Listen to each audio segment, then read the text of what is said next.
Hello friends, ഇന്ന് ഞായറാഴ്ച ആയതുകൊണ്ട് മീൻകാരൻ നോക്കിയിരിക്കാതെ നേരെ ചന്തയിൽ പോയിട്ട് കുറച്ച് നെയ്ച്ചാള വാങ്ങിച്ചുകൊണ്ട് വന്നിട്ടുണ്ടായിരുന്നു. ഇപ്പോൾ ഉള്ള കുഞ്ഞു ചാളയുടെ കൊച്ചാപ്പ ഇറങ്ങിയിട്ടുണ്ട്, അതൊരു ഇടത്തരം ചാള.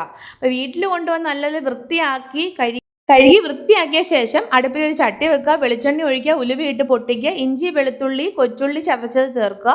ഒരുപാടിട്ട് മൂപ്പിക്കേണ്ട കാര്യമില്ല, പച്ചമണം ഒന്ന് മാറി കിട്ടിയാൽ മതി. അതിലേക്ക് മഞ്ഞൾപ്പൊടി, 2 സ്പൂൺ മല്ലിപ്പൊടി, 4 സ്പൂൺ മുളക് പൊടിയാണ് ചേർത്തിരിക്കുന്നത്. കാശ്മീരി മുളക് പൊടിയാണ്, നിങ്ങൾ 2 2.5 ചേർത്താൽ മതിയാവും.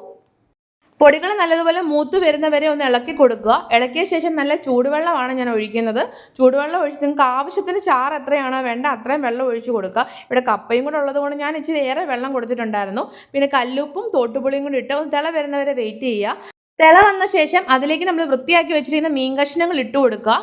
ഒരു 10 മിനിറ്റ് അടച്ചു വെച്ച് വേവിക്കുക. ആ സമയം കൊണ്ട് അമ്മ ഇവിടെ കപ്പ വേവിക്കാൻ വെച്ചിട്ടുണ്ടായിരുന്നു. കപ്പയ്ക്ക് അരപ്പിനാവശ്യമായ തേങ്ങ, പച്ചമുളക്, ജീരകം, വെളുത്തുള്ളി, കറിവേപ്പില, മഞ്ഞൾപ്പൊടി, ഉപ്പ്, ഇത്രയുമാണ് കപ്പയ്ക്ക് അരപ്പായിട്ട് ചേർത്തിട്ടുണ്ടായിരുന്നത്. കപ്പ ഇവിടെ റെഡിയായ ശേഷം ആ സമയം കൊണ്ട് നമ്മുടെ മീൻകറി റെഡിയായിട്ട് വന്നിട്ടുണ്ടായിരുന്നു. അപ്പോൾ ലാസ്റ്റ് മീൻകറി എടുക്കുന്നതിന് മുന്നായിട്ട് കുറച്ച് പച്ച വെളിച്ചെണ്ണയും കൂടെ തൂക്കി കൊടുക്കുക. നിങ്ങൾക്ക് എത്രത്തോളമാണ് ചാറ് വേണ്ടതെന്ന് വെച്ചാൽ അത്രത്തോളം മാത്രം വെച്ചാൽ മതിയാവും.